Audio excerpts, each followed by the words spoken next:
Graça e paz, meus irmãos. Bom som, hein?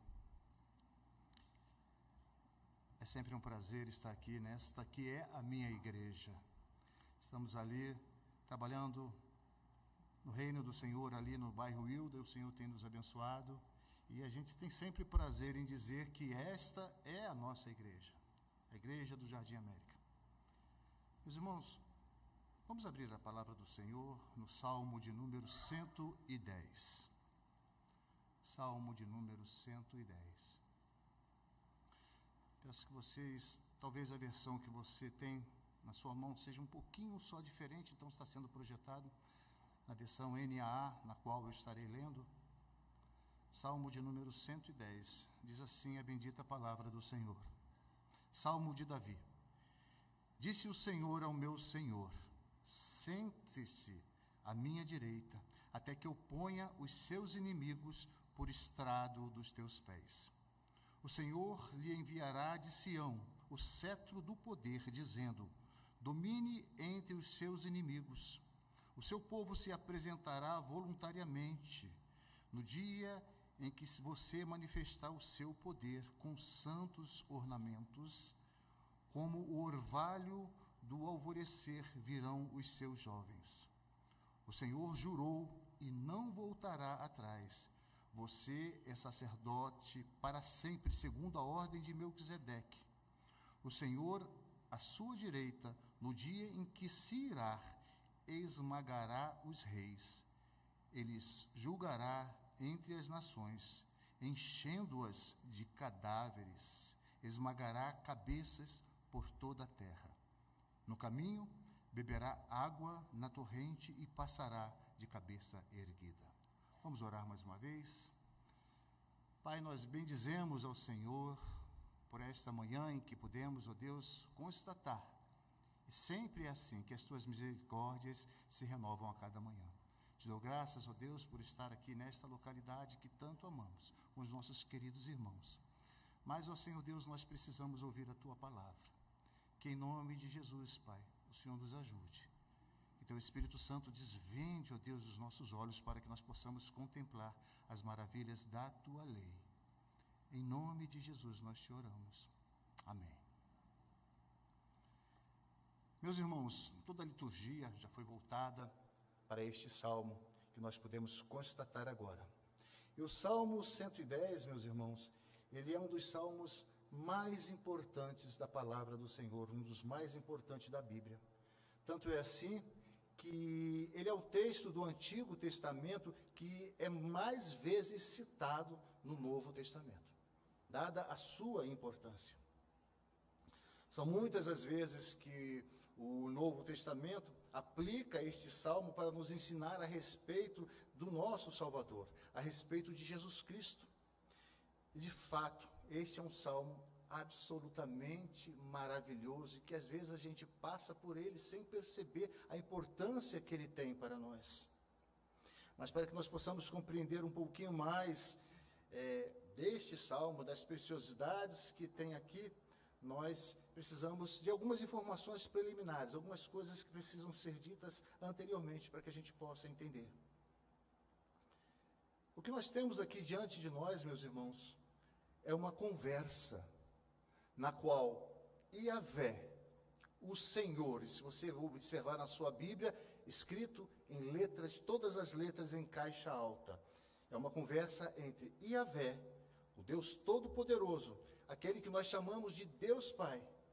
Ele conversa com a segunda pessoa da Trindade, Adonai, que é o Senhor Jesus Cristo. Neste caso, escrito Senhor, apenas com o S, o primeiro S maiúsculo. E essa pessoa da segunda pessoa da Trindade que vai vir, depois de muitos anos, vai vir a este mundo para se tornar o nosso Salvador, Jesus Cristo. E aqui nesse salmo, esta segunda pessoa da Trindade, de fato, ela é chamada de Adonai. Então, o Salmo 110, meus irmãos, quem é que está falando? É Deus Pai. Para quem é que ele está falando? A quem é que ele se dirige? Ele se dirige a Adonai, ao seu Filho, a Jesus Cristo, que vai ser o nosso Salvador. Muitos anos vão se passar até que Jesus Cristo venha a este mundo, mas ele vai se tornar o nosso Salvador. Isso é importante para que a gente entenda o texto. Mas existe um terceiro personagem aqui também, quando nós lemos aqui, nós temos que prestar atenção nele também, que é aquele que teve o privilégio de presenciar esta sublime conversa entre Deus Pai e Deus Filho. O rei Davi, o autor deste salmo. E nenhum outro salmo tem a sua autoria tão bem enfatizada como este salmo. O Novo Testamento, ele traz, e nós vimos aqui também, quando nós fizemos aqui a liturgia aqui, que em Mateus, que eles não tinham uma compreensão exata, mas de fato, este salmo, o próprio Jesus estava se revelando ali naquele salmo. E eu gostaria de convidá-los para que nós possamos examinar algumas verdades que são preciosas nesse salmo. Para isso nós vamos utilizar o tema, o rei e sacerdote exaltado. E a primeira verdade que nós vemos aqui no Salmo 110, que o Salmo 110 nos apresenta, é que o Senhor estabelece seu rei e promete subjugar os seus inimigos. O Senhor é quem estabelece, Deus Pai, o Todo-Poderoso, é quem vai estabelecer Jesus Cristo e como rei, e ele vai subjugar todos os seus inimigos. A primeira parte do versículo 1 diz assim: o Senhor disse o Senhor ao meu Senhor. Numa tradução, no hebraico diz, disse Iavé ao meu Adonai. É Davi dizendo que o Senhor, Deus Pai, disse a Adonai, Jesus Cristo. E a pergunta que a gente faz é o seguinte: quem é o Senhor de Davi? Quem é o Adonai do rei Davi? Isso é que nós vamos falar para vocês aqui nesse primeiro momento. Meus irmãos, se o rei é a pessoa mais poderosa, se o rei Davi é a pessoa com mais autoridade dentro do povo de Israel, quem é este que Iavé está conversando? Quem é este que o próprio rei, a pessoa com maior autoridade, chama de Senhor? Na verdade, aqueles que viviam no Antigo Testamento, eles não tinham uma compreensão exata do que estava sendo dito ali, estava sendo escrito ali por Davi. Mas, como nós vimos aqui, nem os fariseus entendiam direito, eles tinham uma compreensão limitada do que seria este Messias e de onde ele viria, eles não compreendiam. Foi quando existiu esse embate que nós lemos aqui em Mateus, no capítulo 22, durante a liturgia. Mas uma coisa importante, logo no início deste salmo, nós podemos verificar um detalhe, que a língua hebraica, ela nos mostra, quanto ao termo que é traduzido como disse o Senhor. Ele começa assim, disse o Senhor. O que nós temos aqui não é uma maneira formal de dizer, não é uma maneira normal de se dizer que o Senhor disse alguma coisa. É claro, o Senhor, quando fala, tudo que ele fala é muito importante. Mas aqui, o termo que ele usa aqui, é um termo que enfatiza um pronunciamento. É um termo que enfatiza um oráculo. É um discurso profético.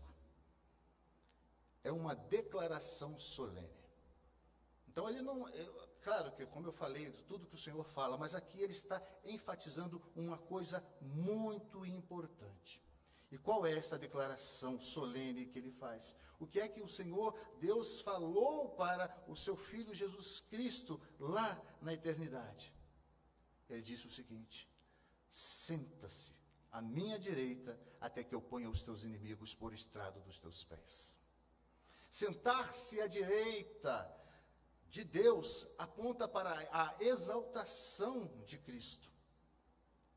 Mas essa exaltação, principalmente, ela vai ser mais clara ao ser revelada lá em Mateus, no capítulo 28, no versículo 18, quando Jesus vai dizer assim: toda a autoridade me foi dada no céu e na terra. Então nós podemos fazer essa correlação de Deus Pai exaltando ao seu Filho, a Adonai, a Jesus Cristo, aquele que vai ser o nosso Salvador. E o Novo Testamento, Jesus está falando que toda autoridade me foi dada nos céus e na terra. Mas aí o versículo 1 continua assim, ele fala, até que eu ponha os seus inimigos por estrado dos teus pés. Essa é uma imagem muito interessante e nos remete ao antigo Oriente Médio. Quando os reis entronizados, eles descansavam os seus pés sobre uma espécie de banquetinha, sobre um estrado. Então eles colocavam os seus pés lá. E a ideia é a seguinte: um rei entronizado, um rei vencedor, pisando sobre os seus inimigos vencidos. Esta é a ideia. Então, quando o Senhor fala na sua palavra, que até que põe os seus inimigos por estrados dos teus pés, significa isso, um rei entronizado, colocando os seus pés, estrado, uma banquetinha que era colocada ali. Nessa banquetinha era esculpido, ou então era desenhado aqueles reis, aquelas autoridades, aqueles líderes que eram derrotados, que eram subjugados, e eles eram desenhados ali. E o rei entronizado, vencedor, colocava os seus pés sobre os seus inimigos. Portanto, o que o pai está dizendo para o filho é o seguinte: filho, assenta-te aqui à minha direita. Filho, assenta-te aqui nesse lugar de honra, neste lugar de autoridade, neste lugar de onde eu governo todas as coisas, de onde eu governo os céus e a terra. Assente-se aqui, até que eu coloque todos os teus inimigos sob o capacho, como capacho, sob os seus pés. É isso que o texto está nos dizendo. Mas aí, o versículo 2 vai dizer assim: o Senhor estenderá o cetro do seu poder desde Sião, e dominarás sobre os teus inimigos. O Senhor, depois de ter estabelecido Adonai, Jesus Cristo, como colocado ele assentado à sua direita, depois de ter afirmado que colocaria todos os seus inimigos debaixo dos teus pés, agora ele vai estender o domínio de Cristo desde Sião, para que Cristo domine sobre todos os seus inimigos. Ele vai estender todo o domínio de Jesus Cristo. E que lição aqui nós temos, meus irmãos, para nós? Nós olhamos para esse texto e nós podemos ver que isso nos dá garantia de que um dia haverá plena justiça na terra. Isso nos garante que um dia todos os inimigos de Deus, todos os inimigos de seu Filho, todos eles serão subjugados, todos eles serão colocados debaixo dos pés de Cristo. Infelizmente, meus irmãos, logo após a queda, os nossos primeiros pais, Adão e Eva, por meio da linhagem de Caim, iniciou-se uma linhagem que seria inimigo de Deus e inimigo do seu Filho. A linhagem de Caim. E essa linhagem se levanta até o dia de hoje. Se levanta contra os princípios bíblicos da moralidade. Esta linhagem que quer relativizar as verdades de Deus. Tem gente até dizendo que a Bíblia precisa ser atualizada. É esta linhagem. Mas sabe o que acontece, meus irmãos? Tudo isso é uma afronta diante de Deus. Mas sabe o que o Salmo 2, ele vai falar? E este Salmo 110, ele é muito relacionado ao Salmo 2. Ele é muito ligado ao Salmo 2. O Salmo 2 diz assim: que Deus ri desses que tentam afrontá-lo. Diz assim, Salmo 2, versículo 4, 5 e 6. Ri-se aquele que habita nos céus. O Senhor zomba deles. Na sua ira, ao seu tempo, lhes há de falar, e no seu furor os confundirá. E como é que o Senhor confunde os seus inimigos? Falando de Cristo. 6. Eu, porém, constituí o meu rei. Então, neste ponto, meus irmãos, o Salmo 2, ele tem muito a ver com o Salmo 110. Eles são muito semelhantes no seu ensino. Mas, voltando para o Salmo 110, o texto vai nos mostrar que existe uma forma de responder a esta declaração solene de Yahvé. Existe uma maneira de se responder a este oráculo do Senhor. Vejamos o versículo 3. Versículo 3 diz assim: o seu povo se apresentará voluntariamente no dia em que se manifestar o seu poder. Com santos ornamentos, como o orvalho do alvorecer, virão os seus jovens. O que temos aqui, meus irmãos, é a maneira do povo de Deus, o povo que ama ao Senhor Jesus Cristo. Essa é a maneira como ele vai responder a esta declaração solene. O povo de Deus se apresentará voluntariamente. E esta é a palavra usada para ofertas voluntárias, ou apresentar-se voluntariamente para servir no campo de batalha, numa frente de batalha. Não é uma imposição. Nós fazemos isso por amor daquele que nos escolheu, por amor daquele que nos salvou, por amor daquele que nos ama, como povo do Senhor. Então nós devemos nos apresentar voluntariamente, como se fosse para uma guerra, para uma batalha. Mas esses voluntários, nós como voluntários do Senhor, mas nós não podemos nos apresentar de qualquer maneira, não. Esses voluntários, eles devem estar vestidos com santos ornamentos. E o que quer dizer com isso? Isso nos remete a uma batalha espiritual entre Deus e as forças do mal. E nessa batalha, nós temos que estar vestidos com uma roupa especial, com um ornamento santo. Isso nos remete a Efésios, no capítulo 6, que fala sobre a armadura de Deus. Nesta passagem, em Efésios 6, Paulo vai dizer assim: revesti-vos de toda a armadura de Deus, para poderes ficar firmes contra as ciladas do diabo. Então, nesta guerra, nesta batalha, nós não entraremos de qualquer maneira. Primeiro, nós seremos voluntários, mas nós precisaremos estar vestidos com santos ornamentos, que pode ser traduzido também como armadura de Deus. Nós temos alguns exemplos da armadura de Deus, lá em Efésios, no capítulo 11, que fala da couraça da justiça, do escudo da fé, capacete da salvação, espada do Espírito. Esses são alguns exemplos da armadura de Deus. Mas, curiosamente, meus irmãos, o texto também fala de jovens. Aliás, ele fala os seus jovens. A questão não é aqui se você é jovem ou não é jovem. Que eu vejo aqui que tem muita gente que é jovem há muito tempo. Eu me incluo nisso também. Nós somos jovens do Senhor. Mas o que é importante aqui é saber se você tem o privilégio de estar entre os jovens do Senhor, os jovens de Adonai, os jovens do Messias. Então, precisamos nos apresentar assim, voluntariamente, com santos ornamentos, mas como jovens. E estes jovens, diz o texto, são como o orvalho do alvorecer. Nesse ponto, os comentaristas bíblicos, eles dizem que essa metáfora não é algo muito simples de se entender ali no texto, não fica muito claro para nós. Mas a frase parece estar comparando poeticamente o surgimento do exército de um rei com o surgimento do orvalho pela manhã. Quando você chega de manhã e você vê a grama molhada, o orvalho da noite molhou tudo.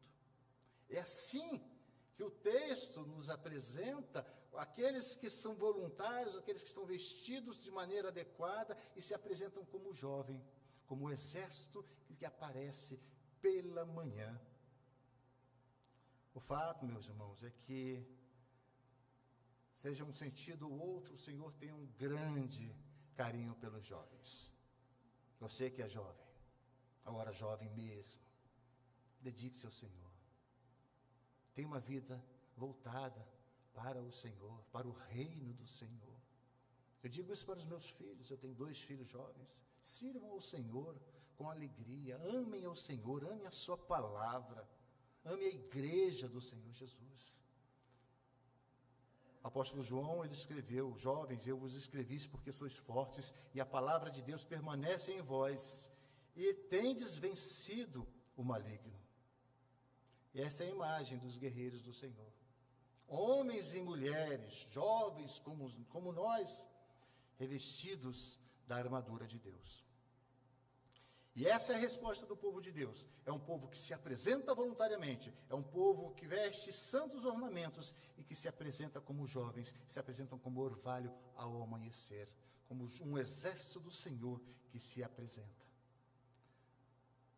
Mas é claro, meus irmãos, que eu não poderia deixar de fazer a seguinte pergunta: você tem se apresentado voluntariamente diante do Senhor? Voluntariamente ao grande Rei assentado à direita de Deus Pai, ao Senhor de toda a terra, Senhor de toda a glória, de toda a majestade, de toda a honra. Você tem se apresentado a Ele de forma voluntária? Ou talvez você nem queria estar aqui hoje. Talvez você tenha vindo aqui hoje por obrigação. Se você pensa assim, meus irmãos, você não está agindo de maneira correta. Não é assim. Não é suficiente. Não é suficiente. Pense nisso. Então, meus irmãos, a primeira coisa, a primeira verdade que nós vimos no Salmo 110, a primeira verdade que ele nos apresenta é que o Pai estabeleceu Cristo como Rei e prometeu subjugar todos os seus inimigos. Agora o texto nos apresenta mais uma declaração sublime, que Deus fez, e esse é o segundo ponto de nossa mensagem. Deus estabelece o seu sacerdote eterno. Deus estabeleceu o seu sacerdote. Diz assim o versículo 4, o Senhor jurou e não se arrependerá. Tu és sacerdote para sempre, segundo a ordem de Melquisedeque. Notem que este versículo, ele traz um peso maior para aquilo que está sendo pronunciado. Nós podemos ver que a primeira parte do versículo diz: o Senhor jurou. O Senhor precisa jurar? Precisa? A resposta é não. O Senhor não precisa jurar. A gente é que às vezes jura. A gente quer que as pessoas jurem, para que as pessoas falem a verdade. A gente jura para que as pessoas possam acreditar em nós. Isso é característica do ser humano falho e pecador. Mas com Deus não é assim. Deus é a própria verdade. Deus não precisa jurar. Mas o texto diz que ele jurou. E quando o texto diz que Deus jurou, meus irmãos, preste atenção, porque vem algo muito importante por aí. E o texto diz que ele não apenas jurou, ele jurou, mas também não vai se arrepender. É claro que Deus não se arrepende. Deus vai se arrepender daquilo que ele falou? Alguma vez ele se arrependeu daquilo que ele disse? Não. Na verdade, o que o texto está fazendo aqui, ele está dando ênfase ao que vai ser dito. Ou seja, meus irmãos, é algo muito importante. Ele jurou e ele não vai se arrepender. Significa, preste atenção, antenas ligadas, o que ele vai dizer, isto é muito importante. O que é que foi que ele jurou? Ele disse: tu és sacerdote para sempre, segundo a ordem de Melquisedeque. Agora precisamos dar uma volta lá em Gênesis, precisamos voltar lá em Gênesis no capítulo 14, se nós quisermos entender esse texto adequadamente. Rapidamente, para que a gente possa entender, no Gênesis 14 nós encontramos o relato de uma guerra de 4 reis contra 5. Nesta guerra, Ló, sobrinho de Abraão, que morava em Sodoma, ele é levado cativo, e todos os seus bens, tudo que ele tinha, é tomado dele. Ao tomar conhecimento deste fato, Abraão, então, ele vai escolher de sua casa 318 homens e sai para resgatar o seu sobrinho. Ok? Até aqui é necessário que vocês acompanhem esse raciocínio. Então, quando Abraão regressava, ele vence um rei chamado Quedorlaomer. e outros reis que estavam com ele. Ele vence, então Abraão regressa, está regressando para a sua casa, e o rei de Sodoma vai ao seu encontro. Agora o texto ele faz uma pausa. Quando ele diz que o rei de Sodoma vai ao encontro de Abraão, o texto faz uma pausa no versículo 17.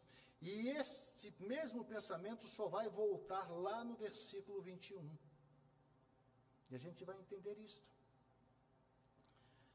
Mas os versos 18, 19 e 20, onde Moisés, divinamente inspirado, ele insere a seguinte informação, está sendo projetado aí. Melquisedeque, rei de Salém, trouxe pão e vinho, era sacerdote do Deus Altíssimo. Abençoou ele a Abraão e disse: Abraão, seja abençoado pelo Deus Altíssimo que criou os céus e a terra. E bendito seja o Deus Altíssimo que entregou os adversários de você nas suas mãos. E Abraão deu a Melquisedeque o dízimo de tudo. Esse texto, meus irmãos, é de extrema importância para a nossa compreensão. Eu preciso que você acompanhe o meu raciocínio agora. Aquele que abençoa alguém e também recebe os dízimos de alguém, esse alguém é superior àquele que foi abençoado. Este é superior àquele que deu os dízimos. É isso que o texto está nos ensinando. Agora, para pensar uma coisa. Quem era Abraão? Abraão foi um dos personagens mais importantes e um dos maiores do Antigo Testamento. Ele foi tido como o pai da fé.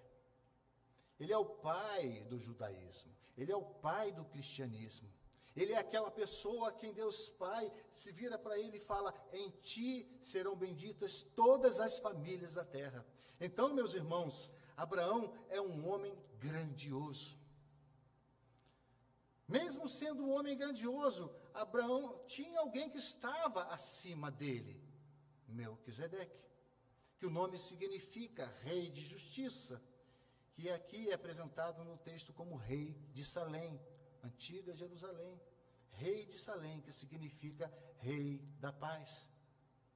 Então Melquisedeque, esse homem grandioso, este sim que é grandioso, ele é introduzido do nada ali em Gênesis 14. E este homem vai conectar Abraão a Deus Pai. É o que ele faz. Melquisedeque, ele conecta Abraão, abençoando Abraão, ele vai conectar Abraão a Deus Pai. E foi isso que nós lemos aqui em Hebreus, no capítulo 7, durante a nossa liturgia. Hebreus, ele fala muito de Melquisedeque. Então, o nosso salmo pega esse personagem desconhecido, esse personagem que aparece em apenas 3 versículos de Gênesis. Ele vai e diz que o Senhor de Davi é um sacerdote segundo esse Melquisedeque. Não segundo a ordem araônica, em que o povo já estava acostumado. O sacerdócio araônico vinha de Arão, irmão de Moisés, da tribo de Levi. E era um sacerdote que passava de pai para filho, dentro da tribo do Judá. Já o sacerdócio, segundo a ordem de Melquisedeque, meus irmãos, ele não está ligado a nenhuma linhagem genealógica. Melquisedeque é apresentado como um sacerdote singular, e nós vimos isso no texto que foi lido aqui em Hebreus.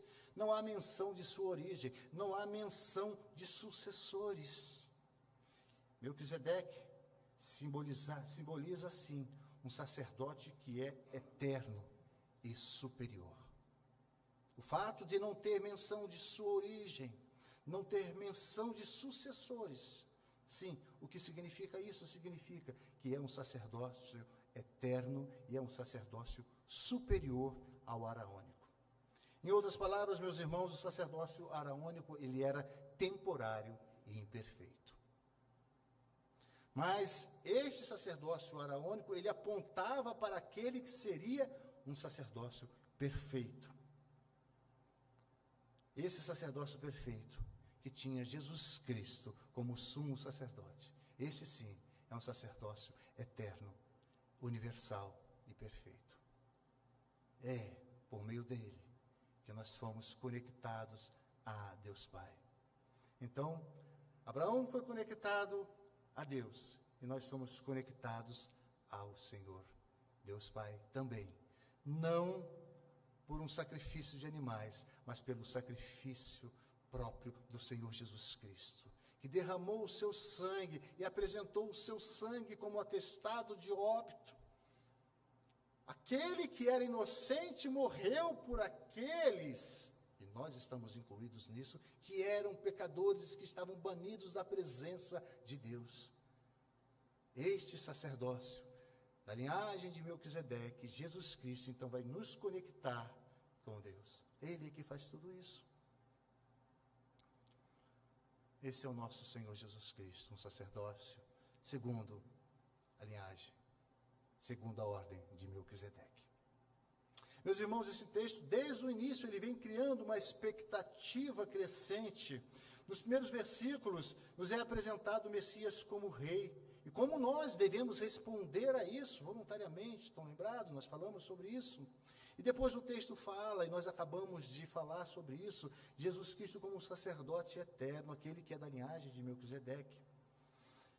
Seria de se esperar que agora nós tivéssemos um conteúdo que dissesse, uma vez que você foi conectado ao Deus Pai através de Jesus Cristo, agora você faça isso, isso, isso, isso.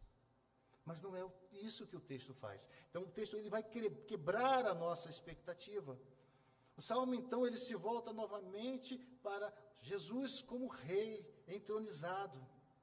E agora o Senhor Jesus Cristo vai ser apresentado para nós como protagonista de uma das cenas mais violentas da palavra de Deus.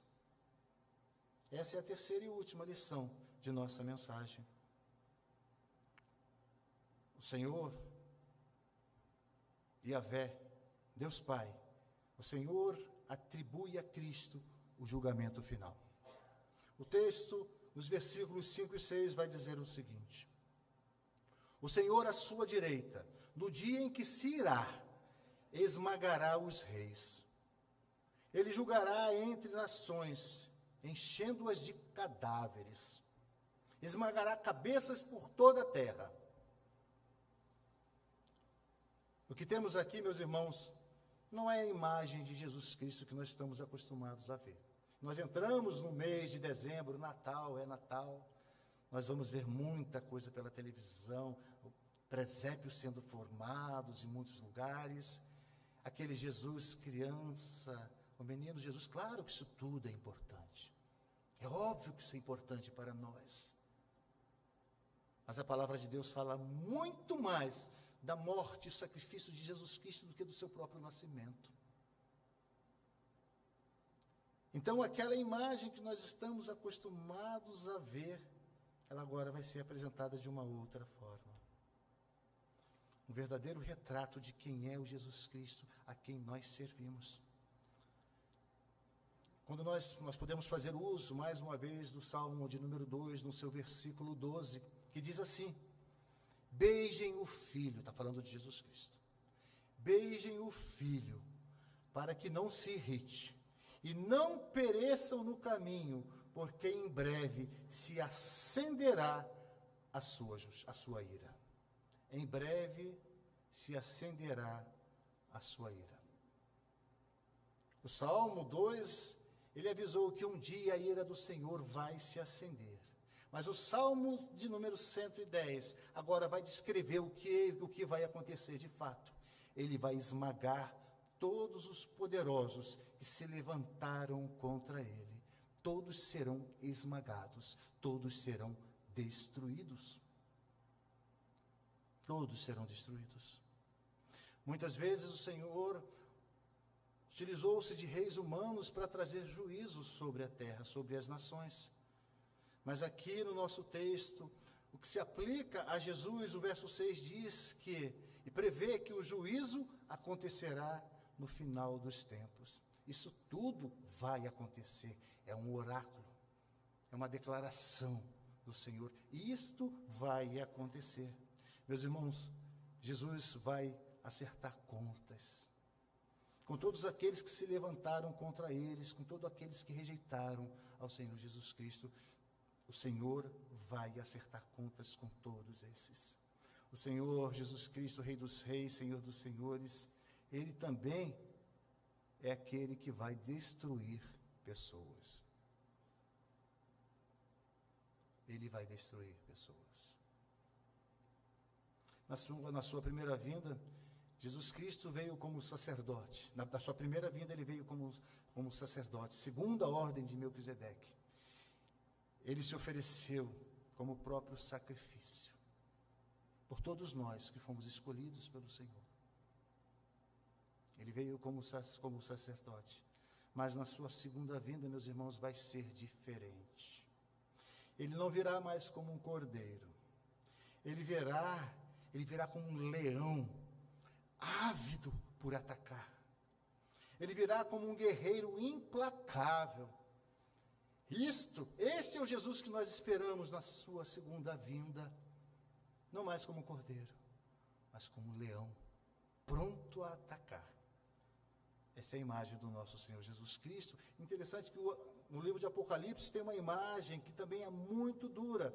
Apocalipse 19, no versículo 15, diz assim: sai da sua boca uma espada afiada, para com ela ferir as nações.